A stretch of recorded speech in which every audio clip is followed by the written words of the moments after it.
అడ్డంగా కోస్తే చక్రం, నిలువుగా కోస్తే శంఖం. ఈ పొడుపు కథకి ఆన్సర్ ఏంటో నెక్స్ట్ వీడియోలో చూద్దాం. మరి నిన్నటి పొడుపు కథకి ఆన్సర్ ఏంటో తెలుసా? కాటన్ అండి.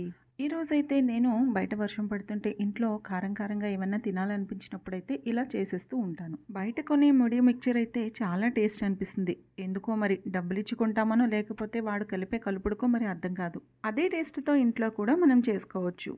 కాకపోతే ఆ స్పీడ్తో అయితే మనం కలపలేం కదా. ఈ ముడి మిక్చర్లో మరమరాలైతే క్రిస్పీగా, మిక్చర్ కాస్త కారంగా, అక్కడక్కడ ఆనియన్స్, నోటికి పుల్ల పుల్లగా నిమ్మరసం, మధ్యలో ఫ్లేవర్ కోసం కాస్త కొత్తిమీర, ఇవన్నీ బాగా మిక్స్ చేసుకొని ఇలానే పొట్లం కట్టుకోవాలండి. అప్పుడే బయట కొని తినే ఫీల్ అయితే వస్తుంది. ఇందులో వేసుకొని తింటే ఆహా, ఆ ఫీలే వేరు కదా. మీకు కూడా ముడి మిక్చర్ ఇలా పొట్లంలో వేసుకొని తినటం నచ్చుతుందా? నాకైతే చాలా ఇష్టం. ఇంకా రైనీ సీజన్ వచ్చింది కదా, మీరు కూడా చేసుకోండి మరి. కామెంట్ చేయండి. నా వీడియో నచ్చితే ప్లీజ్ సబ్స్క్రైబ్ చేయండి. Thank you so much.